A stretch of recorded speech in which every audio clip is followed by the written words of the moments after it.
जगरूक। नमस्कार, मैं निरंजन कुमार सुमित आप सभी लोगों को अपने YouTube चैनल में स्वागत करता हूं। जैसे कि आप सभी जानते हैं, मैं प्रत्येक दिन वीडियो के बीच में आप सभी लोगों से प्रश्न पूछता हूं और जो भी मेरे महत्वाकांक्षी सब्सक्राइबर हैं उन सब्सक्राइबर के द्वारा मेरे प्रश्न का उत्तर मेरे कमेंट बॉक्स में दिया जाता है।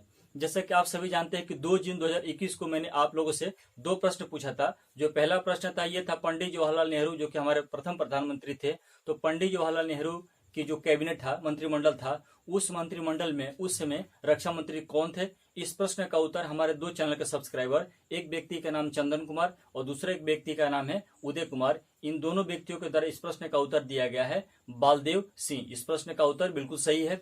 लेकिन उसके बाद मैंने एक और प्रश्न पूछा था। वो प्रश्न ये था कि जो भारत के उपराष्ट्रपति हैं वो 2 पद पर रहते हैं, एक भारत के उपराष्ट्रपति और एक राज्यसभा के पदेन सभापति। तो इन दोनों पदों पर रहते हुए उपराष्ट्रपति को किस पद के लिए वेतन मिलता है? क्या उपराष्ट्रपति पद के लिए वेतन मिलता है या राज्यसभा के पदेन सभापति के लिए वेतन मिलता है? इस प्रश्न का उत्तर कोई भी व्यक्ति नहीं दे पाया और जिस व्यक्ति ने दिया भी है इस प्रश्न का उत्तर गलत है। तो मैं आपको बता दूं कि संविधान के अनुच्छेद 63 के अंतर्गत यह प्रावधान किया गया है कि भारत का एक उपराष्ट्रपति होगा और संविधान के अनुच्छेद 64 के अंतर्गत ये प्रावधान किया गया है कि जो उपराष्ट्रपति होगा वही राज्यसभा का पदेन सभापति होगा।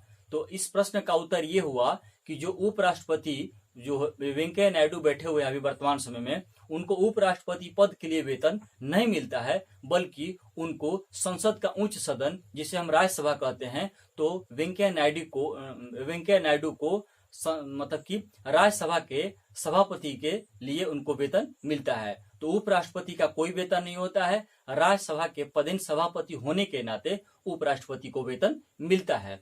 चलते हैं आज के पहले प्रश्न की तरफ। और आज का हमारा पहला करंट अफेयर का प्रश्न जो है वो इस प्रकार है कि आईसीसी महिला T20 रैंकिंग में शीर्ष पर कौन है? आईसीसी इंटरनेशनल क्रिकेट काउंसिल महिला T20 रैंकिंग में शीर्ष पर कौन है? Option A Mitali Raj, option B Shafali Verma, option C Namrata Kaur, option D इनमें से कोई नहीं। इस प्रश्न का आपका उत्तर हो जाएगा शेफाली वर्मा। जी हाँ, शेफाली वर्मा जो कि एक इंडियन क्रिकेटर है, महिला क्रिकेटर है और इनको आईसीसी मतलब कि T20 का सर्वश्रेष्ठ खिलाड़ी घोषित किया गया है। मैं आपको जानकारी के लिए बता दूं कि जो आईसीसी है, इंटरनेशनल क्रिकेट काउंसिल, इसका जो हेडक्वार्टर है, मुख्यालय है, वो यूएई के दुबई एक जो शहर है वहां पर है। अभी हाल ही में बीसीसीआई के द्वारा ये घोषणा किया गया है कि जो 14वां संस्करण आईपीएल है उसका जो शेष मैच है, जो बाकी मैच बच गया है, ये दुबई में ही होना होगा। और इससे पहले वाला जो कोरोना महामारी 2020 में आया था, उसमें भी जो आईपीएल पूरा हुआ था 13वां संस्करण आईपीएल का, वो भी दुबई में ही हुआ था। चलते हैं अगले प्रश्न की तरफ।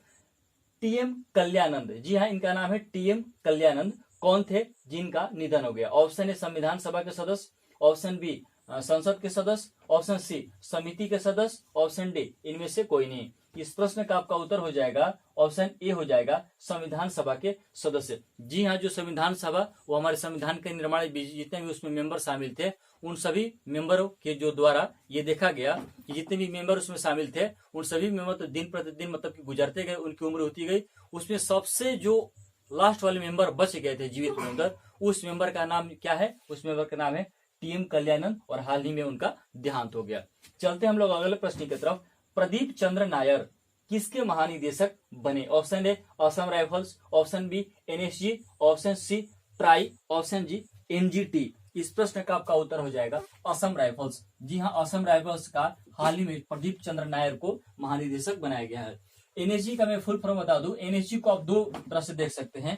पहला हो जाएगा नेशनल सिक्योरिटी गार्ड, एनएसजी जो कमांडो होता है, और दूसरा आप इसको देख सकते हैं न्यूक्लियर सप्लायर ग्रुप। आप दोनों एंगल से इसको देख सकते हैं। एनजीटी का मैं फुल फॉर्म बता दूं, नेशनल ग्रीन ट्रिब्यूनल, और जो ट्राई है ये मतलब कि रेगुलेट करती है जो कंपनियां होती है, टेलीकॉम कंपनियां, तो telecom regulator authority of India, try का फुल फॉर्म होता है।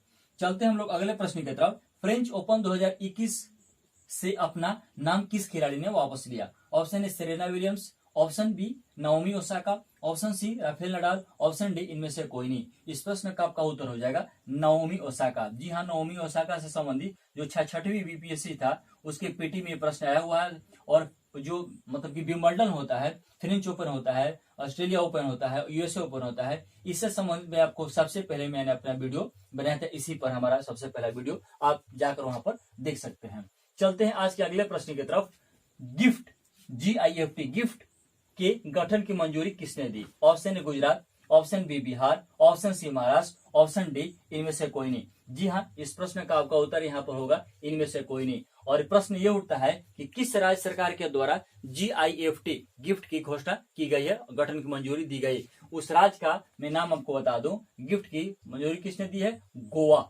जी हाँ, गोवा राज्य के द्वारा, जो कि क्षेत्रफल की दृष्टि से जो 28 राज्य हैं उसमें सबसे छोटा इसका क्षेत्रफल है। गिफ्ट का फुल फॉर्म मैंने यहाँ पर लिख दिया है। जी से हो जाएगा गोवा, आई से इंस्टीट्यूशन फॉर फ्यूचर ट्रांसफॉर्मेशन। जी हाँ, यहाँ पर लिखा हुआ है ट्रांस, उसके बाद फॉर्मेशन, तो Goa institution for future transformation. प्रश्न ये उठता है कि GIFT का कार्य क्या होगा गोवा में? जैसे आपको जानकारी होगा कि योजना आयोग के स्थान पर 1 जनवरी 2015 को यही मतलब कि एनडीए की सरकार के द्वारा योजना आयोग की जगह पर नीति आयोग की घटना की गई। और नीति आयोग क्या करेगा? केंद्र और राज्य सरकार के सहयोग के माध्यम से देश को चलाएगा। ठीक उसी प्रकार वो थिंक टैंक का भी काम करता है नीति आयोग। ठीक उसी प्रकार जो GIFT है वो समय समय पर गोवा सरकार को थिंक टैंक के रूप में मतलब कि बहुत सारी बातों को सूचित करेगा। चलते हैं हम लोग अगले प्रश्न की तरफ। एशियाई, यहाँ एशियाई मुक्केबाजी चैंपियनशिप 2021 में भारतीय मुक्केबाज संजीत कुमार ने कौन सा पदक जीता? ऑप्शन ए स्वर्ण पदक, ऑप्शन बी रजत पदक, ऑप्शन सी कांस्य पदक, ऑप्शन डी इनमें से कोई नहीं। इस प्रश्न का आपका उत्तर हो जाएगा स्वर्ण पदक। जी हाँ, हाल ही में एशियाई मुक्केबाजी चैंपियनशिप 2021 में जो संजीत कुमार मुक्केबाज हैं, उन्होंने जो पदक जीता वो पदक का नाम था स्वर्ण पदक। चलते हैं अगले प्रश्न की तरफ। स्काई गार्जियंस 1, जी हाँ, ये सैन्य अभ्यास है। स्काई गार्जियंस 1 नामक सैन्य अभ्यास किन 2 देशों के बीच है? Option A Bharat Nepal, option B Bharat चीन, ऑप्शन सी भारत रूस, और ऑप्शन आपका डी हो जाएगा पाकिस्तान मिस्र। इस प्रश्न का आपका उत्तर हो जाएगा ऑप्शन डी हो जाएगा पाकिस्तान मिस्र। जी हाँ, इन दोनों देशों के बीच जो स्काई गार्जियंस 1 है ये सैन्य अभ्यास आयोजित। चलते हैं अगले प्रश्न की तरफ। माली देश की सदस्यता किस संघ ने निलंबित की? जी हाँ, माली एक देश का नाम है और उस देश की सदस्यता हाल ही में एक संघ के द्वारा निलंबित कर दिया गया। उस संघ का नाम क्या होगा? ऑप्शन ए देख लेते हैं, संयुक्त राष्ट्र संघ, ऑप्शन बी यूरोपीय संघ, ऑप्शन सी अफ्रीकी संघ, ऑप्शन डी इनमें से कोई नहीं। इस प्रश्न का आपका उत्तर हो जाएगा अफ्रीकी संघ। जी हाँ, अफ्रीकी संघ का हाल ही में माली देश की सदस्यता जो है उसको मतलब कि निलंबित कर दी है। जैसे कि आप सभी लोगों को मैंने बताता हूं कि मैं मतलब कि वीडियो के बीच में आप सभी लोगों से मैं प्रश्न पूछता हूं, और ये जो मैं आपसे प्रश्न पूछने जा रहा हूं ये प्रश्न बीपीएससी में आ चुका है। मैं आप सभी लोग जानते हैं कि जिस प्रकार इतिहास को 3 भागों में बांटा गया है, प्राचीन, मध्यकालीन, आधुनिक, ठीक उसी प्रकार आप साइंस को भी 3 भागों में बांटते हैं, फिजिक्स, केमिस्ट्री एंड बायोलॉजी। आप मेरे को कमेंट बॉक्स में ये बताएंगे कि फिजिक्स और केमिस्ट्री के पिता कौन है। फिर मैं इस क्वेश्चन को रिपीट कर रहा हूं, आप मेरे को कमेंट बॉक्स में ये बताएंगे कि फिजिक्स और केमिस्ट्री के पिता कौन है, और जो व्यक्ति का वेरिफिकेशन के पश्चात सही आंसर पाया जाएगा उस व्यक्ति का अगले बार नाम के साथ उसका ये किया जाएगा। और हम लोग चलते हैं अब हम अगले प्रश्न की तरफ।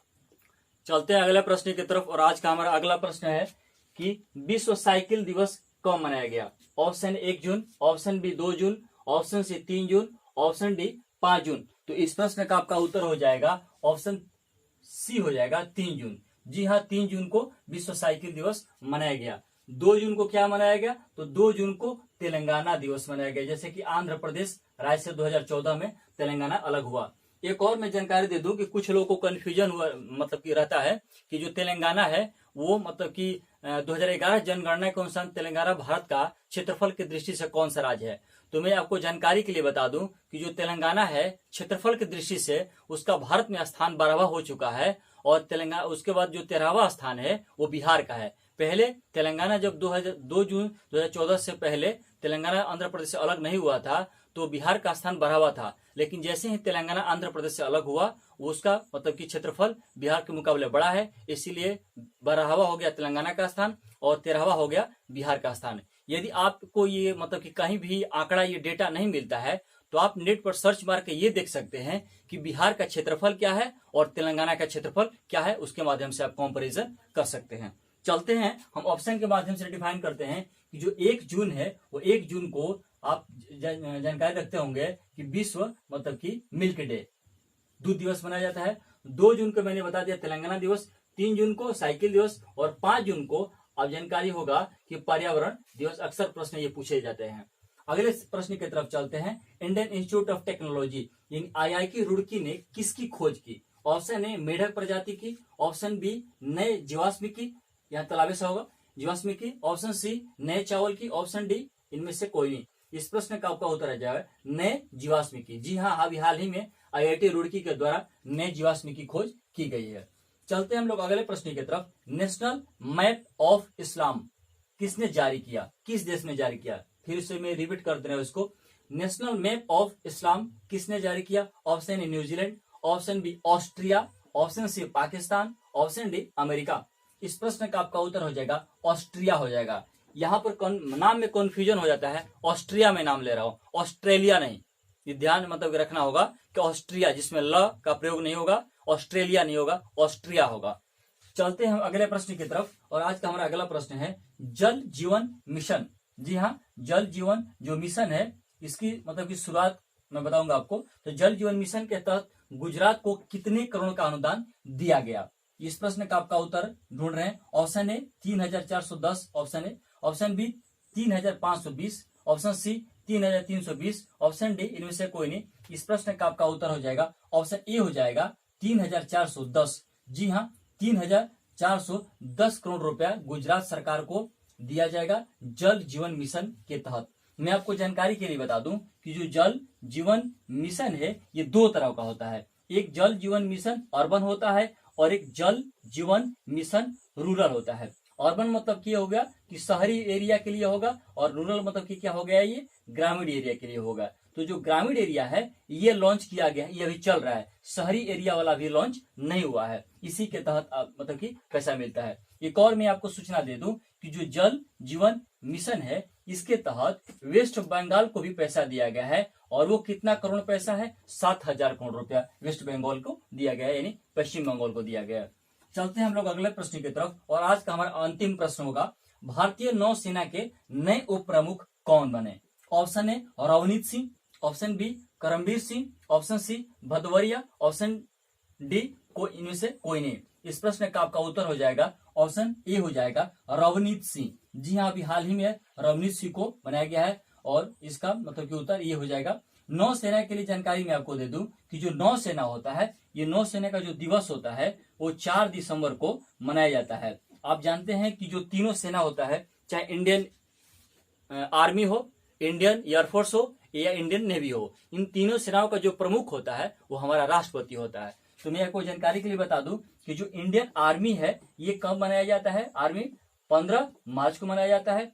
इंडियन एयरफोर्स कब मनाया जाता है? 8 अक्टूबर को मनाया जाता है। और जो इंडियन नेवी है ये मनाया जाता है 4 दिसंबर को। तो आज का हमारा यही पर करंट अफेयर समाप्त होता है। आप सभी लोगों को इस मतलब कि चैनल को सपोर्ट करने के लिए बहुत बहुत धन्यवाद। और मैं कभी मतलब बहुत खुश रहता हूं कि आप लोग मेरे चैनल को देखते हैं और देखने के पश्चात कुछ जो त्रुटियां होती है आप मेरे को बताते हैं।